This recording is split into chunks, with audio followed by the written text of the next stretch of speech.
Chapter 6. The two returned from their excursion and woke me up from my nap. It was time to redress my wound, and they helped me get it covered and cleaned. I writhed in pain as they took care of the gash. They tried to comfort me as best as they could. After the ordeal, I noticed that Topi was much less dejected over my state and was almost back to herself again. We went to bed early that night. Kazuri slept in my room since she didn't have anywhere else to be that night. Topi apologized one last time for everything that happened that day, but I reassured her that everything was fine. I wished her good night, and she only returned a grunt. The next morning, Topi and Kazuri went out to hunt, and I tagged along. I was only there to watch and wouldn't fight unless absolutely necessary, but I felt the need to stay active. I noticed that Topi and Kazuri fought more like they did when all three of us were together. As a whole, they were more mobile and rhythmic in battle. It was incredible to see them change up their tactics on the fly with hardly any vocal communication between them. After each fight, I gave some commentary on what I saw. I couldn't exactly tell what could be improved, but I did my best to support their efforts since I was essentially dead weight. We explored the forest more, the two taking out any Sellians we came across, until we caught another glimpse of the large Sellian again. I noticed something moving in the distance, but it was hidden by shrubs in front of it. It was large enough to shake the trees as it moved past them, but was entirely silent. I tried to get Topi and Kazuri's attention, but they barely missed seeing it. I explained what I saw to them, hoping they would see it if it made another appearance. I pointed at where I saw it, and then a moment later, a tree nearby began shaking violently. We were too far away to hear anything that was happening, only faint echoes of Sellian rumbling. It then made an appearance out into the sunny clearing we were looking out across. It was an enormous, circular Sellian with 2 arms and, terrifyingly, no face. Its shape warped and deformed as it hovered silently. The only definite weak spot it had was a stiffer, discolored black spot against its translucent, dark green body. "No, it's too large to float. It can't be," Topi muttered. "Too big?" I asked, searching for clarification. "The larger they are, the less they can float. This one is an anomaly," she said. It was significantly larger than any other Sellian I had seen up to this point. From our position, it seemed to be about 14 feet tall, and each arm was easily 5 feet long at the forearm. "Save it for another day," Kazuri said, oddly punctual in her delivery. She moved us away from our viewing area of the beast. I was barely able to pull my eyes off it as we moved away. We went directly back to the dojo, despite it being midday, and spoke about what we would do next. We mulled over what to do about the imminent fight we would have with the giant Sellian, but we couldn't come to a good solution. Topi kept up her unemotional aura through the discussion, but I could tell she had a little bit of worry in her. Right as we were about to finish talking about what to do, Topi announced what we will do. "Havix, as soon as you are healed, we are going to hunt the Sellian. Do you understand?" Topi stated. "Yes, Topi." "Wolverine, you're coming as well." "Yeah, I'll be there." She wasn't angry or frustrated, just determined to get the Sellian out of the air. When our conversation finished, I went to the front of the dojo to clear my mind. I stood in the sunlight for a while, the warmth being a nice change from the constant shade of the forest. It was quite pleasing to be out on my own for a while. No thoughts or worries about the two came to me at all. I focused on myself for a while, interrupted by Kazuri tapping me on the shoulder. "Hey, you doing all right?" "Yeah, I'm okay." "Good. Here's a Japari bun." I took it and held it to my side. I wasn't hungry at the moment, but I appreciated the gesture. "You know, I'm actually a little scared of the big Sellian," Kazuri confessed. "Really?" "Yeah, I fought one like that before. I was with someone like Topi. We only beat it because we were lucky." "Let's get lucky again." She sighed and looked at me bereft of any enthusiasm she was normally full of. I said the wrong thing again. She looked across the open lawn. "I'm scared." "I am too." Kazuri walked back to the dojo, and I stayed in my same position. I had already come to terms with the danger we were in, but I was nowhere near as emotional as Kazuri. I was afraid of what was to come, but letting fear take control seemed pointless. I stood alone for a while to pass the time, then went back to the dojo to see what the two were up to. As I came in, they were going out for another hunting session. I was surprised that they wanted to go out again, despite the danger looming. They assured me they'd be staying near the dojo and staying out of anything too risky. I followed them like I did before, and true to their word, we only had small fights around the dojo's nearby trails. I tried to get in on a few, issuing a few restrained punches and kicks to not disturb my bandages. I couldn't keep up with Topi or Kazudi, but tried to chip in to show them I still wanted to help. I didn't get to do much, as we were out for a very short amount of time. After we finished, we stayed inside until the evening to not attract any unwanted Sellians to us. The next day was quiet. We stayed very close to the dojo and only had small-scale fights. I tried to get involved as much as I could, but tried to keep my actions minimal to make sure I healed properly. Thankfully, by the end of the day, I was ready to take off the bandage. My skin healed nicely, the gash sealed cleanly, and I was ready to hunt again. Our hunting for the day was already finished, so I took the time to train in the dojo to stay in shape. I used the dummy again. This time I didn't have any issues with my skin tearing. My kicks were sturdy, and I felt much better about using them for a fight. Overall, I felt much stronger and even better than I did before my injury. I practiced my old moves and tried new ones for a while. When I finished my training, I watched Topi and Kazudi spar with each other. They had a good match, the both of them playing to their strengths and weaknesses well. Topi managed to overpower Kazudi's balance and pinned her once she made an opening in her defense. When they finished their round, Kazudi invited me to take her place. Topi gave me all the effort she could, but I managed to pin her with a bit of effort. We took a break to get our energy back, and then it was me up against Wolverine. Our fight was much more vertical, Wolverine attempting to uproot my balance and topple me. I took the vertical approach she had and inverted it, attempting to equal out her forces and push her to the ground. It worked for a few moments, keeping our movement neutral, but once I sent an off-center jolt of motion to her, we broke out of our lock and into another. I pushed hard and managed to overpower her balance. I got her on her back, and despite her best efforts to shrimp out of it, I got her pinned. Wolverine had an entirely different fighting style from Topi, being much more in the air rather than planted on the ground. I informed her of what I thought, and commented on how she might be able to change her tactics if things weren't going her way. When we finished discussing, it was time for Topi and I to spar. She put much more energy into this bout, using light blows to my arms and chest to throw me off focus. Right as I was feeling tired, she swept one of my legs, pulled me to the ground, and pinned me to finish the round. She looked as surprised as I was when she pinned me, signs of disbelief coming through. I tried to tell her good job, but she retracted off me before I could. She hadn't had me pinned for hardly 5 seconds. She might have felt embarrassed for me because I didn't beat her and Kazudi was watching, but the reason didn't matter. She placed herself away from me, uneasily staring at me and glancing at Kazudi. I didn't understand what she was feeling or for what reason. We finished sparring afterward and got ready for bed. As Topi was getting under the covers, she asked me if I'd be ready to fight tomorrow. I told her yes. We stayed silent for a moment. Then she asked me what my wound looked like and if I was sure it was fully healed. She seemed like she didn't want me to be better yet, like she wanted to delay the fight with the giant Sellian. I reluctantly pulled up my shirt and showed her where the wound was, the spot healing so well it looked like nothing even happened. She didn't say anything or even acknowledge that I had shown her anything. She turned to her back and shut her eyes. The next morning was like any other, but when it came time to hunt, we knew that today was going to be very difficult. As we walked, Kazudi and I uneasily talked about our strategy for fighting the giant Sellian, while Topi stayed quiet. I tried asking her a question, but she acted like I hadn't said anything to her and only stared back at me. We ventured on silently. We returned to the location we saw the giant Sellian at. The 3 of us went into the open field, crossing it to get to the mangled trees left by the beast. Wolverine heard something as we were getting closer to the spot, Topi perking up as well. There was a sound they could hear, but I couldn't. They inched toward the source of the noise, while I stayed back. From my position, I thought I could see the ending tip of one of the Sellian's arms. My heart started to pick up pace from the suspense we were in.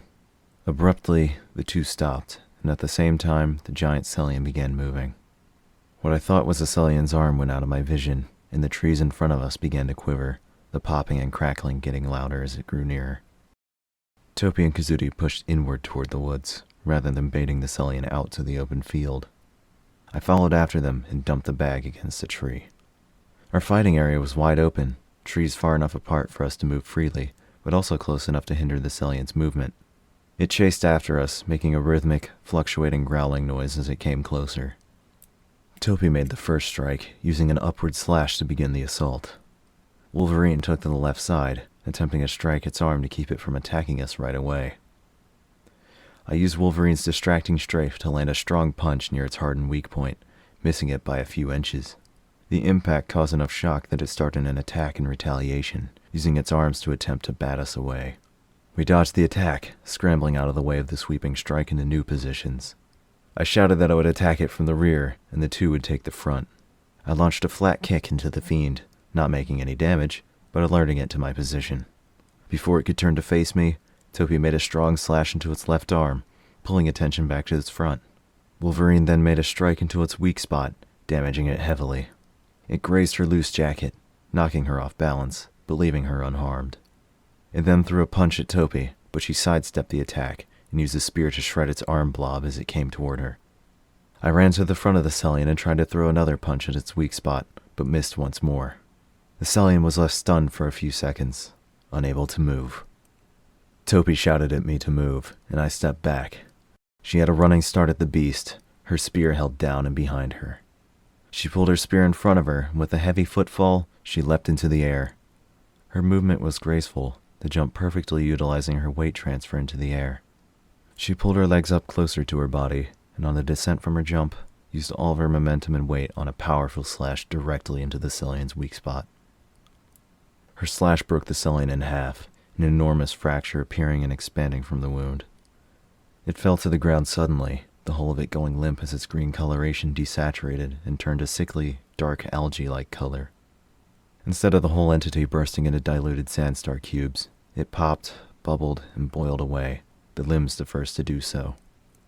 I stepped away from the Sellian, but Topi oddly stood in front of it. I grabbed her wrist and led her away from it. We convened around the drop bag, all three of us still with racing hearts and panting to get our air back. I could feel my heart beat in my stomach, it was beating so hard. Topi and Kazudi were in a similar state, Kazudi needing to take a knee to keep from falling over. I noticed that the glow in their eyes from their wild release was starting to fade as they calmed down. Once we regained our composure, we left the fight scene to not attract any more Sellians to us. We returned to the open field. A storm cloud overhead made the opening shady. We checked ourselves for injuries, and none of us had any aside from Kazudi's jacket getting a laceration. Without needing any communication between us, we started back to the dojo. On the way back, I lightened our mood, trying to get the others to feel triumphant. "Good work. That wasn't so bad, was it?" I lightheartedly asked. "It wasn't so bad, I guess. It could have been worse," Kazudi responded. Topi didn't respond for a moment, and replied, "We did well. It's good that none of us were hurt." We returned to the dojo and didn't do anything for a while. Now that our goal was complete, it felt like we didn't have anything else to do.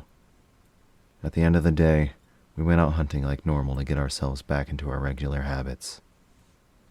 Chapter 7. A week passed. Each day, the Sellian count growing steadily. We were into our hunting life once more, spending each day hunting for as long as we could. Topi's dedication never wavered. She kept us in our routine as strongly as before.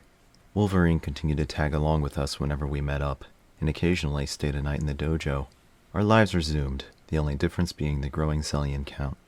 As the Sellian count grew, I found that my boxing style wasn't as good as Topi's spear. She could take out several Sellians with a wide sweep, however I had to hit each of them individually. In a longer fight, I would get tired, while Topi would be able to keep going. I was doing as much as I could with my current skills, but I needed a change. I asked her if she was willing to teach me how to use a spear. "I feel like my boxing strategy isn't working as well as it used to. I'm getting a little overwhelmed out there. Could you teach me how to use your spear sometime?" "Yes. I don't think I can teach you everything, but I can teach you the basics." "Can't wait to start. Even if I'm not that good at it, I'd still like to know how you do what you do." She stood up and retrieved a spear from her collection. It had a small chip on the smaller end, and the sharpening was quite dull. She observed it, checking it for things I couldn't discern. She brought it to me and placed it in my hands. You will be using this spear. This was my previous spear. It served me well. But before you can use that one... She went to retrieve something else and returned with a wooden pole, slightly curved at one end. You will train with this first. Can't wait. What's the first lesson? Topi guided me through the positions, the way I should stand, and the poses I should form. She was patient with me throughout the process and communicated with me effectively. I noticed that she was oddly sensitive about touching me, despite the numerous sparring matches we've had. She taught me the fundamentals on the first day, and from there, taught me the basics of spear handling. Within a few days of training, I was ready to fight a Sellian. We went out to hunt, but this time I took Topi's spear that she lent me. We searched for a single Sellian, trying to sneak up on it so I could attack it without having to deal with others following after it. We found a single circular Sellian in an almost perfect location, floating alone and unaware of us. When I saw it, I was ready to spring at it and attack immediately, but Topi held me back. Do you have a plan made? She asked. Yeah, I'm gonna slash it. Are you going to approach it, or are you going to draw it to you? I don't know. Do you have a plan made? Oh, I see what you mean. You can't go into a battle without a plan. Don't attack without thinking. Okay, I understand. You must always trust your senses. They're the only thing you can rely on. Do not distrust yourself. All right, I'm ready. I walked out toward the Sellian and readied my spear like how we'd practiced. Using a little bit of motion, I performed a strike onto the Sellian, the sharp edge assisting in the blow. The strike felt good, feeling the same as the other slashes I practiced. The Sellian flew back, but it was not defeated yet. I advanced and used a flat swipe to cut the foe in half, finishing it off. It dissolved away on the ground instead of popping into diluted sandstar cubes. When it was over, Topi congratulated me for taking down my first Sellian with a spear. She didn't show her pride, but I knew it was there. She was happy with how I handled the single Sellian, but my lack of a battle plan was concerning to her. It was mostly a difference in strategy, rolling with the punches versus planning and moving, but I understood her concern. I thanked her for teaching me how to use a spear, which seemed to get through to her. Topi, thank you for teaching me how to use a spear. I admire how skilled you are, and you being willing to share a little bit of that with me means a lot. Being able to fight like you do along with you is amazing. I think this is going to bring us together, make us closer with each other. Yes, it may. Thank you for your gratitude. More days passed, and I became more proficient with spear handling as the days went on. Topi's training came to me well, and she remarked that I was learning very quickly. I still hunted primarily with my fists, but sometimes I would try out using a spear when the Sellian population was low. Like my prediction, Topi and I grew closer. She became slightly more comfortable with touching me, not hesitating as much before trying to correct my pose or stance, and being more relaxed around me.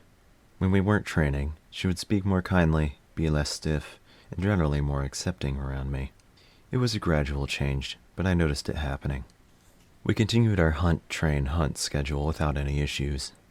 On a cloudy day, shortly after a rainstorm, we went out to hunt like usual. The ground was slippery, but we managed to fight without being tripped up by the wet conditions.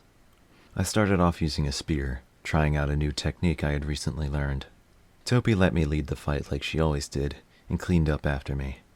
As the fight progressed, more Sellians came to attack, overwhelming my spear ability. I returned back to my unarmed style I was used to, and took on the Sellian wave like usual. I wasn't able to switch my mindset from spear to fists quick enough, which led to me making some mistakes. A few of the Sellians managed to slip between us, and I took care of them before they got behind us. A particularly speedy Sellian caught my attention as it moved between us. I tried throwing a punch at it, but missed. Topi had also noticed it getting past us, and positioned herself much, much closer to me. The combination of a missed attack and her moving closer to me led to a very solid strike landing in her stomach. Before the hit landed, I knew I had made a grave mistake. I could only watch as my energy transferred where I didn't want it to be. On contact, she was immediately taken out of the fight, entirely immobilizing her from the single strike. Once I regained control over the attack, I moved away from her as far as I could, the Sellians forgetting about her and coming to me. I retrieved my spear and took care of the horde as quickly as I could. I used every wide slash I knew to destroy their forces. I didn't even think about my movements. I focused solely on getting back to Topi as quickly as I could. I found her convulsing in pain, the source coming from where the hit landed. I did my best to calm her down, to stop her writhing around. "Topi, I'm so sorry. Relax. Relax, please," I pleaded with her. She opened her eyes enough to see me and stopped convulsing so violently. She was groaning with labored breaths. "Relax. Lay flat. You'll be okay." She tried to follow my instructions, albeit reluctantly due to the pain. As she moved, she stared at me with her pained eyes, looking to me for comfort. I felt disgusted that I did this to her, but I knew I could make it better as well. Once I got her to lie fully flat, her pain only spiked when her stomach was agitated. I looked for what I could use to help her in the drop bag, but all of our supplies were for cut and slash wounds. I stayed by her side, guiding her through the pain. Minutes passed, and her pain had diminished by a little. The rain from earlier was about to return, and we needed to move away from the area. Through a very slow process, I guided her up to a sitting position, then kneeling, then standing. She grimaced and whimpered on the way up, her pain levels decreasing the further she went. She was weak on her feet, but as I held her up, she gained her strength back. It was a slow process, but after some stretching, she was able to walk to the dojo. She kept staring at me on the way back. It was a look of mild shock, her eyes wide, face relaxed, her Topi ears angled at me, and a general look of empty tenseness. She stared at me, looking for comfort, looking for me to help her through the pain I had given her. I had guilt for what I had done, but I knew that what had happened was unavoidable and simply a fighting incident. When we got back to the dojo, I checked her bruise. It was still mostly red, but a little part of it was purple already, the purple developing unusually quickly. I let her sleep for a while, considering leaving to go hunt solo, but I decided to stay by her in case she needed help. Wolverine came to the dojo and discovered the situation we were in. Topi was still asleep when she arrived, so she spoke with me for a while. I couldn't say much, aside from retelling the events and apologizing for what happened. Wolverine reassured me that everything would be fine, and this incident was relatively minor. I felt so strange knowing that what I did caused pain to someone I care about, but I also didn't do anything wrong. I understood how Topi felt when she hurt me, but instead of sorrow, I felt numb.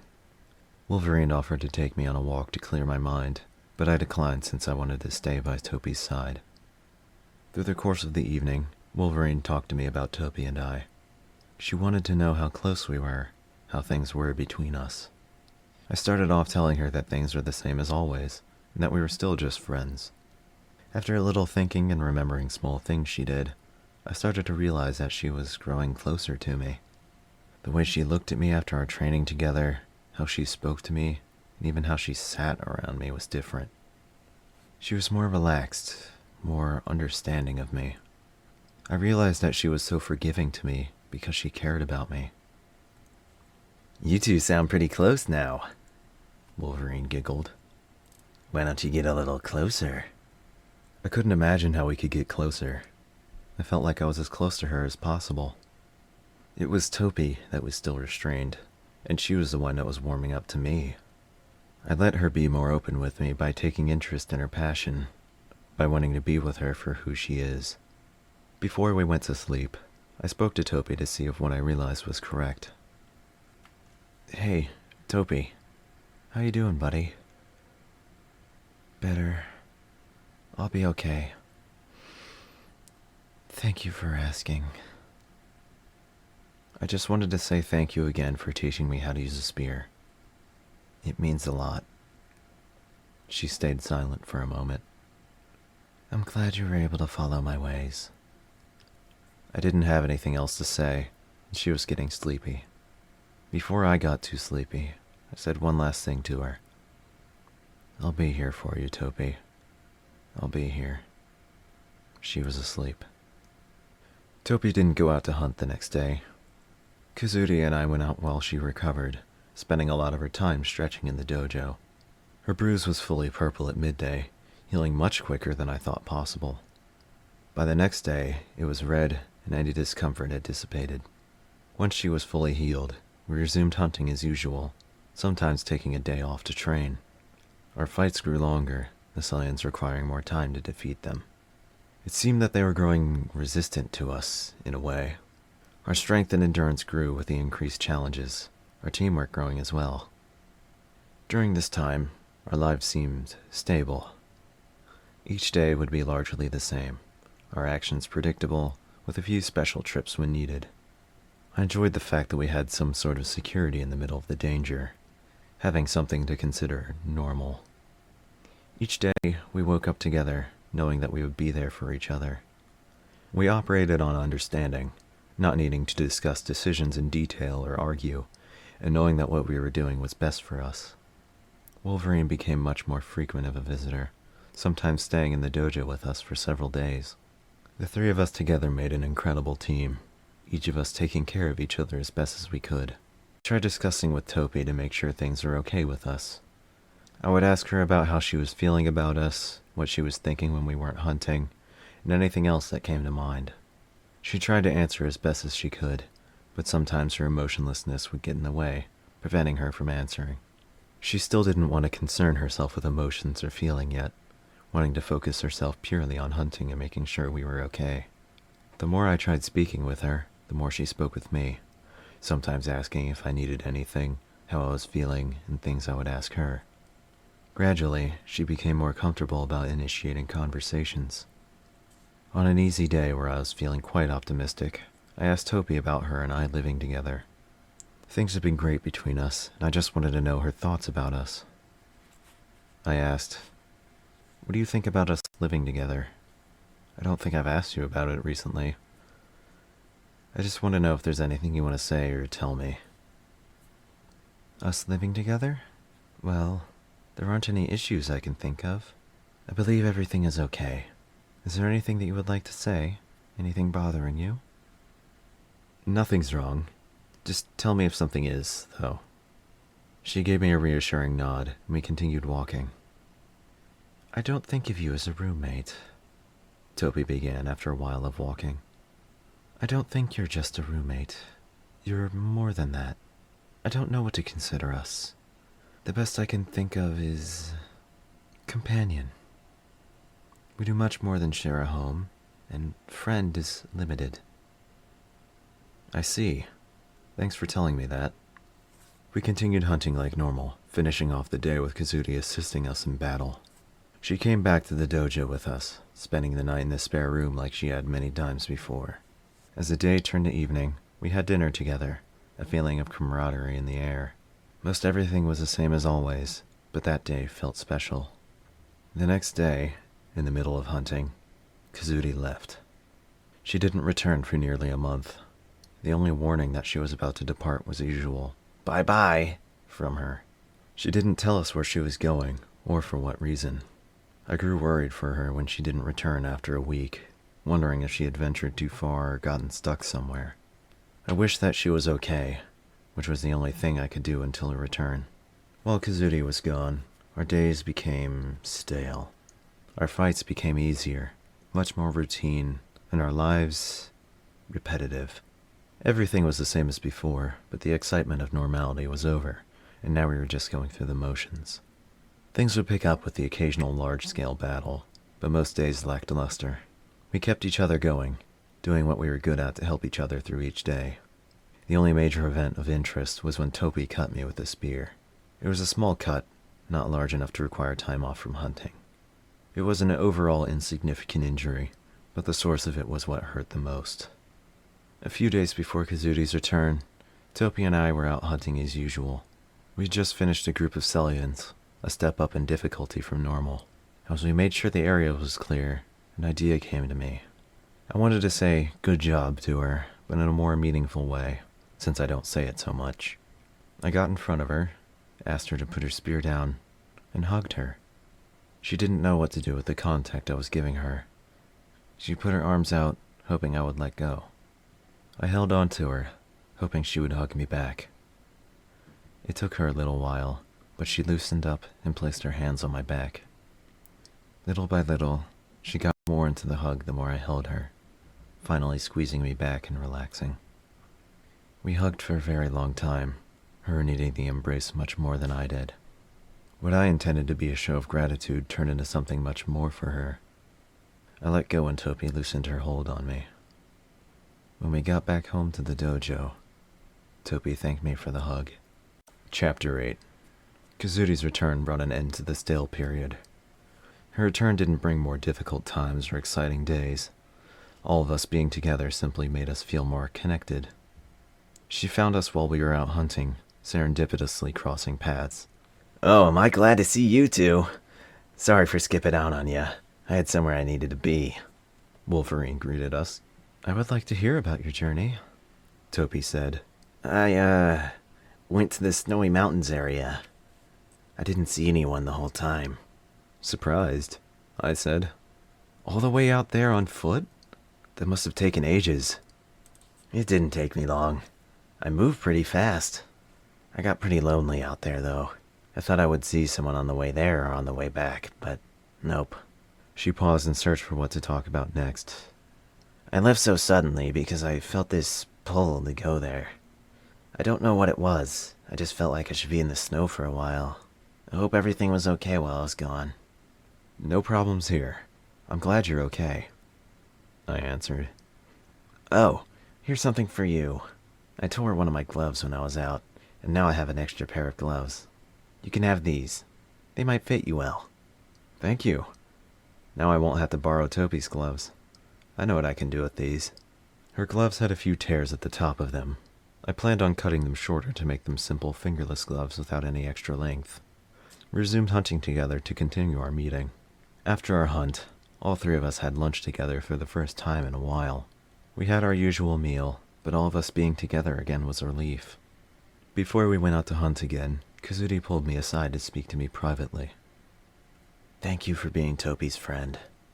You've helped her so much. She's so different now. You've let her grow to be something much more than before. Thank you. No problem, Wolverine. I'm just doing what I can for her. I considered explaining more about Topi and I, but decided on saving the conversation for later. Kazuri ended our short exchange with, Okay, enough of the sappy talk. Let's get back to it. We finished our midday break and went back to our hunt like usual. Kazuri found the easier Sellians boring to fight, and so did we. We concluded our hunt early to give ourselves extra time at home. We mostly just lounged around together, sharing each other's company. We went out to the open clearing to watch the sunset, something we hadn't done in a while.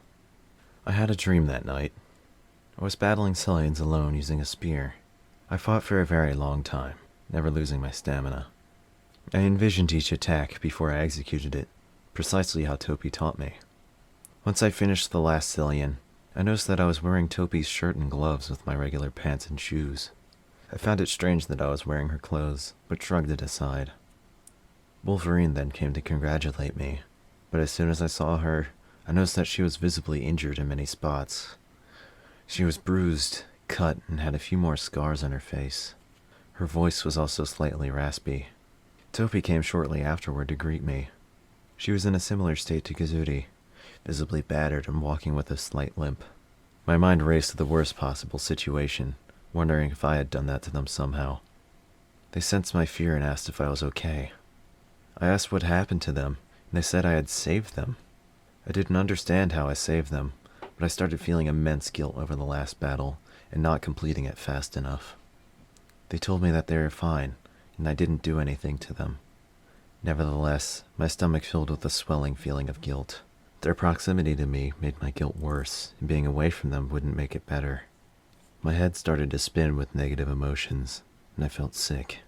The dream ended with them trying to console me, their battered state reminding me I could have done more. I awoke in the early morning with a jolt. The dream was so confounding. All of it had strong emotion in it, but none of it seemed to have meaning. Still worried about Dream Topi's state, I gently moved the blanket away from her face to see if the real Topi had any injuries. She was the same as always, sleeping soundly and unharmed. I nearly got up to check on Kazudi, but remembered that what happened was just a dream. I laid back down and went back to sleep. Our next few days were easy and slow. We decided to slow our pace for hunting since the Sellian count had diminished so much. Topi remarked that the low season for Sellians had started, and that we would come across very few from then on. I started using a spear more often to train my skills. As time passed, I started feeling more dedicated to Sellian hunting. I didn't feel like it was my purpose, but I understood how Topi felt on a personal level. On an otherwise unremarkable hunt, I tried team fighting with Topi and Kazudi. I was using a spear, which complicated things a bit. In addition, my spear had dulled, requiring significantly more force per swing. Our fight was going well, keeping a slow pace so we wouldn't tire ourselves out over weak Sellians. Kazudi was quite feisty, pushing toward the group of fiends faster than Topi and I were prepared for. One slipped past Kazudi, and I used an exceptionally strong slash to kill it. My slash successfully broke the Sellian in half, but the follow-through carried a massive amount of energy in it. Topi was far enough away to avoid the slash, or so I thought until I heard a pained exclamation come from her. I looked to see what happened and found her grabbing at an open wound on her thigh, blood coming from it quickly. I immediately went to Topi's aid while Kazudi took care of the rest of the Sellians. I was unsure about what to do. The wound at an awkward angle, and none of our supplies seemed to be the right thing to use. The wound itself was jagged and looked more like the spear had ripped through her skin. The tip of the spear even had cloth from her leggings, skin, and blood on it. I ended up packing the open wound and wrapping it with gauze to stop the bleeding. With pressure and time, the bleeding stopped, and she was able to walk back home. I didn't have to apologize to her profusely or talk over what happened with her. We mutually understood what had happened. I still made sure to tell her that hurting her is the very last thing I want to do, and I had done it again. I wanted it to stop happening, even if it was an accident. She felt the same way, but realistically, there was no way to prevent these things. Over the next few days, she healed completely, not even a scar left over. My memory of her blood on my spear was still fresh, watching it spread in my mind. Every time we had injured each other replayed, remembering the pain we needlessly inflicted on each other. I couldn't express how it made me feel. We spotted another large Sellian while out on a hunt. It was a purple, bipedal, arch-shaped Sellian with one large eye at its center. At first, Kazudi and Topi wanted to retreat and fight it later, but I pushed them to attack it when we saw it. I was more assertive than I had been before, firmly taking my position on attacking it now. Leaving it for later would only let it develop into a bigger problem. We discussed what to do first, then pushed toward the giant foe. I led them in the battle, beginning the attack with a kick to the Sellian's back, inflicting more damage than expected. It turned around and locked onto me as its primary target. I moved away from it, and it stepped toward me, thundering with each footfall. Topi made a piercing strike into its front, but it didn't pay her attack any attention. It continued to pursue me, attempting to box out Topi and Kazudi. It formed a thick, tentacle-like appendage to swipe at me, but I dodged its attack. Kazudi unleashed a flurry of strikes into it, weakening it by wearing away at its Sellian body. It stepped backwards, doing what appeared to be a retreat to get away from Kazudi's attacks. I launched myself at it, landing a strong blow to its center, damaging it heavily. It launched a newly formed appendage into my chest, and it used the rest of the energy from the attack to hit Topi and Kazudi. The attack recoiled me back a few feet, leaving me winded. Once I regained my composure, it felt like time stopped. In a few milliseconds, every single fiber of my being began to resonate. My mind flushed out any thoughts, feelings, emotions, pain responses, and replaced everything with anger. Anger and rage became me. Within this frozen time, I could see my friends, my allies, tossed to the ground. A red haze developed over everything. Time unfroze, and the red mist stayed. I let my anger develop. My heart rate surged. Breaths became closer to snarls, and movements unconscious. Guided by anger for what the Sellian had done to us, I launched myself at it with an unending blaze of power. I sprinted at it, my body feeling light from how fast I was moving. I unleashed a powerful punch into it, following it with another attack of the same magnitude. I could feel the shockwave of power reverberate back into me with attack, my body feeling a confirmation of the hit. The flurry of hits disabled the Cellian, leaving it open for me to kill it. I stepped in front of its eye, and with one monstrous thrust, shattered its eye. My fist punctured deep into the Cellian, and as the attack reached the end of its travel, I launched another strike into it. The Cellian was killed on the first strike, however I continued to attack. My anger coursed through me stronger than it ever had before, and the red mist saw no signs of dispersing. I continued blasting away at the now dead corpse. I knew it was dead, but the barrier of red mist prevented me from stopping my attacks. Kazuri shouted at me to stop, begging me to get away from it, but the barrier of red mist prevented her cries from registering with me. I only finished when my anger decided that I could stop. I continued to snarl and grunt after I finished. The mist would not dissipate. I couldn't feel my hands up to my wrists, but they were still clenched harder than they ever had been before. My muscles still burned for another flurry of punches, but I was lacking a target. My anger levels slowly started to diminish, and I regained control over myself little by little. It took several minutes for me to become verbal again. I moved away from the Cellian's dissolving body and walked toward Topi and Kazuri. Hey, are you okay?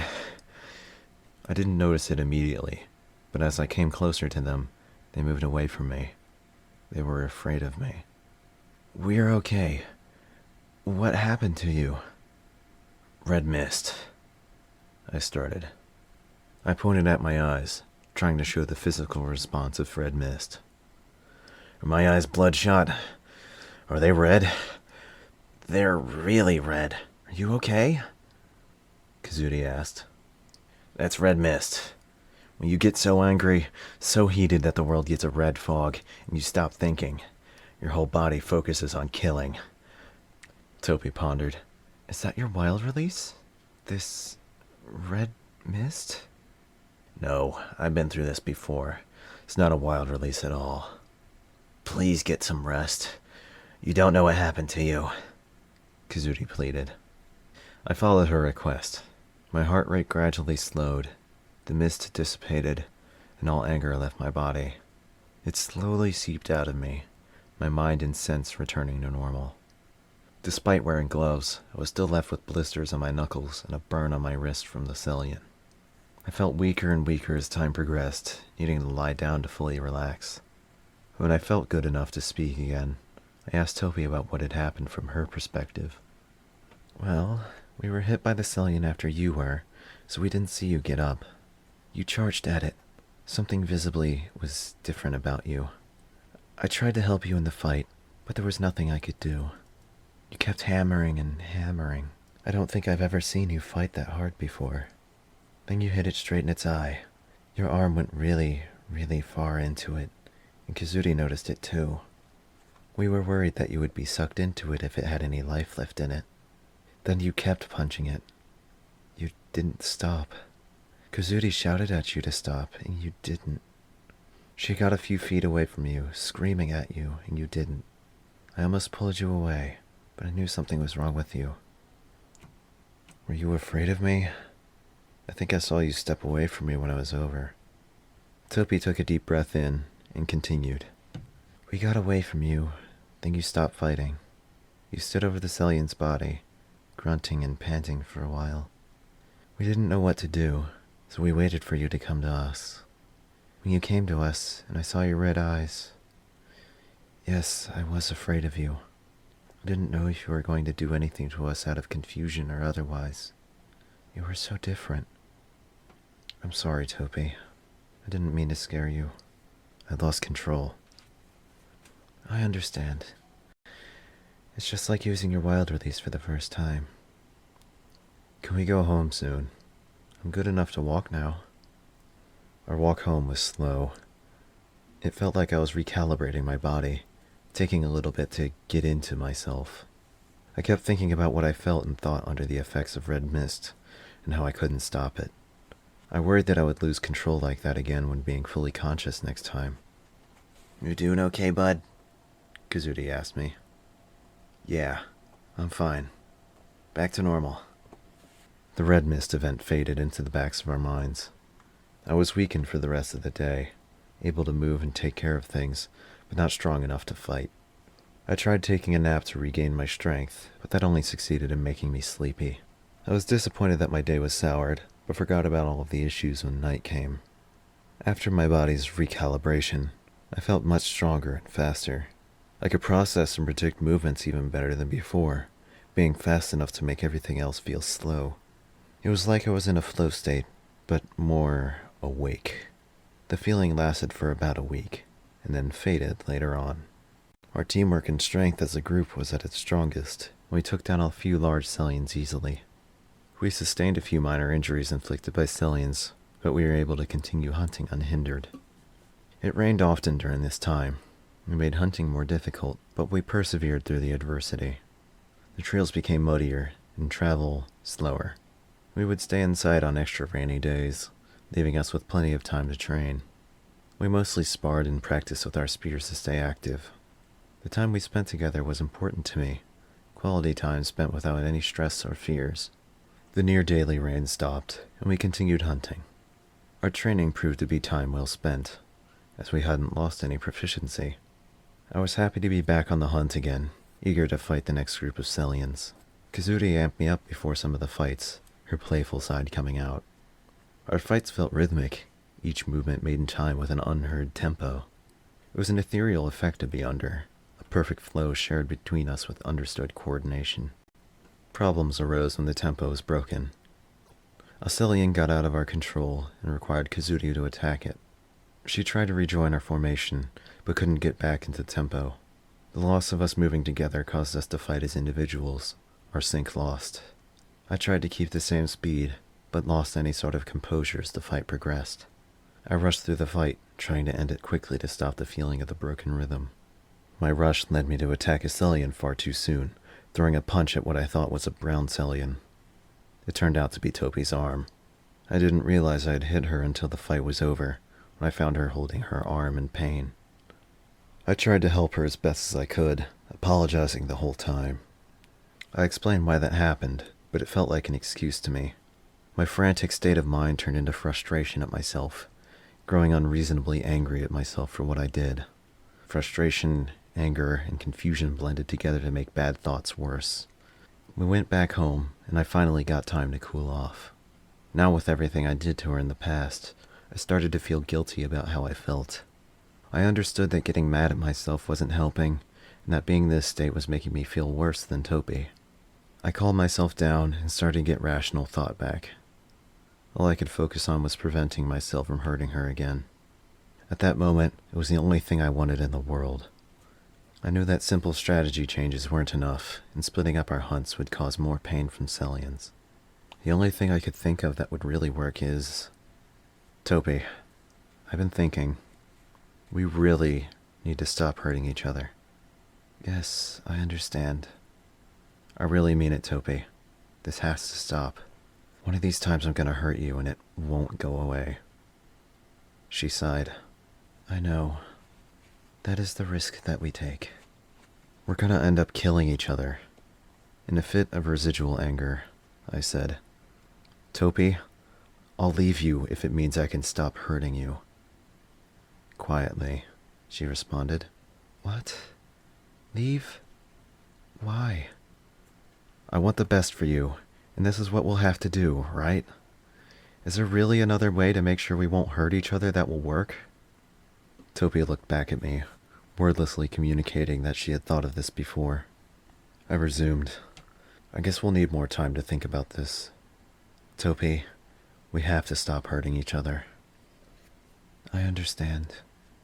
After our conversation, I had an enormous feeling of, what have I done, looming over me. I sat within the feeling, letting the sensation wash over me fully. I remembered all of the things I had done to her, the memories worn like a path with deep ruts.